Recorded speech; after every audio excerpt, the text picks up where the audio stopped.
आप सभी लोग सुख चाहते हैं, लेकिन सुख चाहते तो हैं, पर सुख चाहने के लिए जहां दौड़ना वहां दौड़ते नहीं है, गलत दौड़ते हैं। हमारे शरीर में दो चीजें हैं, एक शरीर है, एक आत्मा है। थोड़ा सा 5 मिनट का समय लेके मैं ये प्रश्न आपको उठाऊं और बहुत अच्छी बात आज आपको बता दूं, आपके बहुत सारे डाउट्स क्लियर भी हो जाएंगे। सुनो, हमारे शरीर और आत्मा अलग है, ये तो हम पहले भी आपको 1000 बार बता चुके हैं। आगे सुनो इससे। क्या हम आंखों से देख सकते, आंखों से सुन सकते हैं? नहीं। क्या कानों से देख सकते हैं? नहीं। क्या हम नाक से खा सकते हैं? समझो, ईश्वर ने सब चीजें अलग अलग बनाई हैं। देखने के लिए आंखें हैं, सुनने के लिए कान। आंखों से सुन नहीं सकते, कानों से देख नहीं सकते, अलग है ना। उसी प्रकार शरीर का सुख है संसार। शरीर का सुख क्या है? संसार क्या है? शरीर का सुख।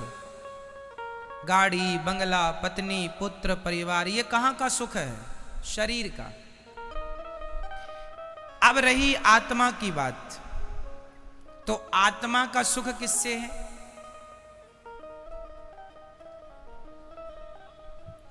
समझो, सिद्धांत को समझो, साइंस को समझो। चलो मैं साइंस से जोड़ता हूं इस सब्जेक्ट को। आप किसी भी वस्तु को ऊपर से छोड़ दीजिए, वो पृथ्वी पर जाके गिरेगा। साइंस कहता है गुरुत्वाकर्षण पृथ्वी में है। ये तो सत्य है कि गुरुत्वाकर्षण है, पर इसके अतिरिक्त एक सत्य और है, क्योंकि वो पृथ्वी का ही हिस्सा है। इसलिए अंश अपने अंशी की ओर भागता है। अंश हमेशा किसकी ओर भागेगा? अंशी की ओर। जैसे ये पुष्प, ये किसका अंश है? ये पृथ्वी का अंश है, क्योंकि पृथ्वी से पेड़ बना, पेड़ पर ये पुष्प खिला। तो कुल मिला के, और ये आप रख दो, आप 2-4 दिन, 1 हफ्ता, महीने भर रख दो, ये अपने आप माटी हो जाएगा। कुछ ना करो, माटी हो जाएगा ये अपने आप, हाँ या ना। तो ये किसका अंश हुआ? मिट्टी का। अंशी कौन हुई? अंशी हुई पृथ्वी, और अंश हुआ ये। तो ये पृथ्वी का अंश है, इसलिए ये छोड़ने पर नीचे जाएगा, क्योंकि ये अंशी की तरफ जा रहा है। अब दूसरा, आग। आग हमेशा नीचे नहीं जाती। आग की ज्वाला, आग की लौ, आग की ज्योति ऊपर जाती है। क्यों? क्योंकि वो सूरज का अंश है, क्योंकि सूरज में आग है। तो हर अंश अपने अंशी की तरफ भागता है। हर अंश कहां भागता है? अपने अंशी की तरफ।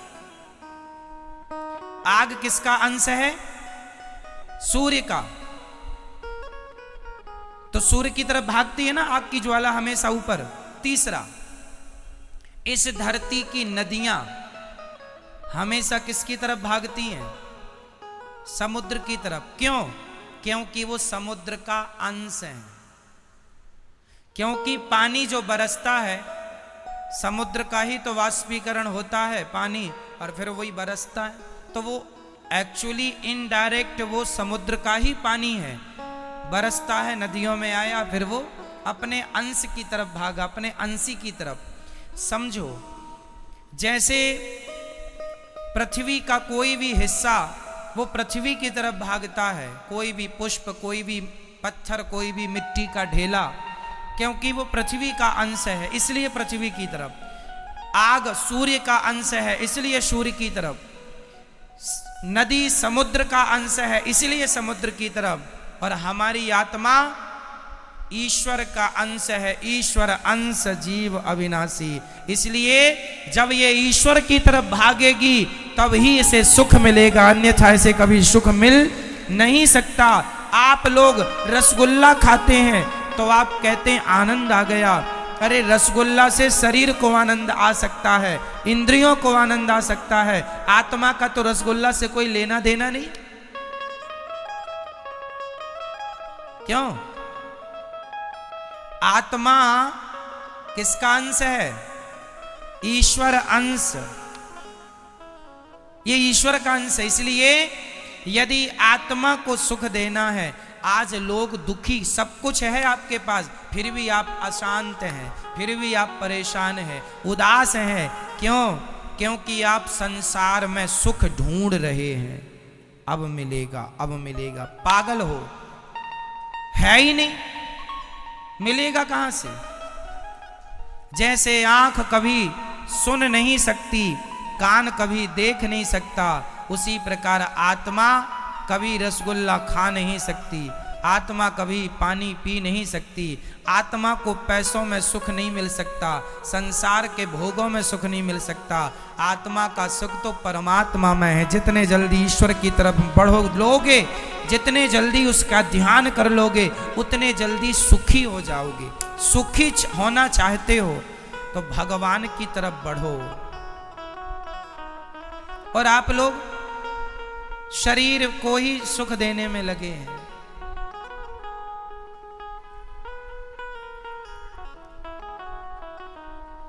शरीर,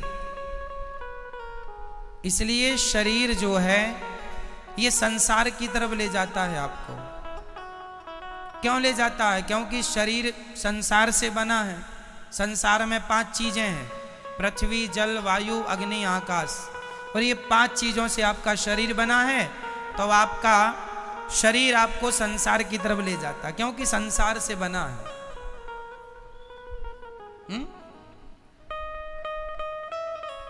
आपको आंख अच्छा अच्छा दिखाना चाहती है, इसको आप देख रहे हैं, आपको सुख मिल रहा है, पर यह सुख क्षणिक है।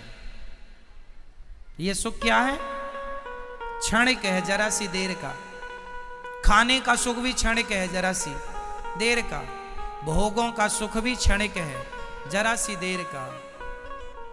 आप जरा सी देर के सुख के पीछे सारी जिंदगी लगाए हैं।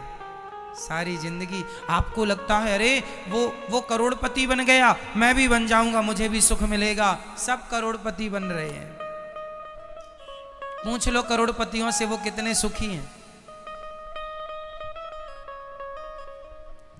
सुख संसार में नहीं मेरी मां। शरीर का संबंध संसार से है, आत्मा का संबंध परमात्मा से है। और मैं शरीर नहीं, मैं आत्मा हूं। यदि यथार्थ सुख चाहते हो तो भगवान के बन जाओ। नाथ मैं आपको कभी भूलू नहीं, हे श्रीमन्नारायण मैं आपको कभी, मैं उनका अंश हूं। पर विडंबना तो देखो, एक शेर का बच्चा गीदड़ों के झुंड में मिल गया,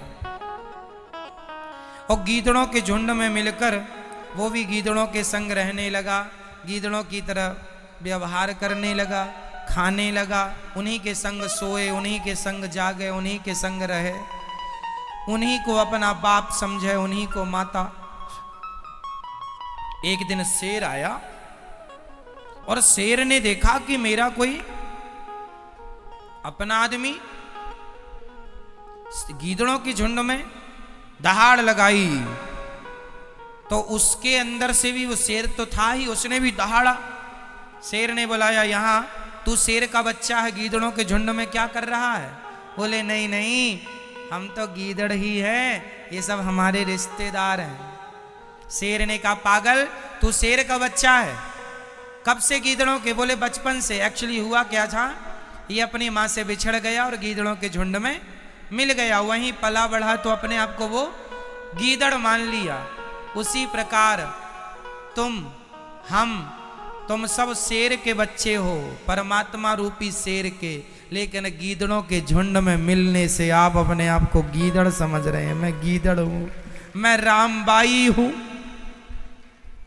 ये अपने आप को रामबाई समझे बैठी है। मैं गीताबाई हूं, मैं सीता हूं। मैं अनुराग हूं, मैं अभिनव हूं, मैं नारायण हूं। आपने अपने आप को कुछ भी समझ लिया। ना तो आप सीताबाई हो, ना गीता हो, ना अंजलि हो, ना राम हो।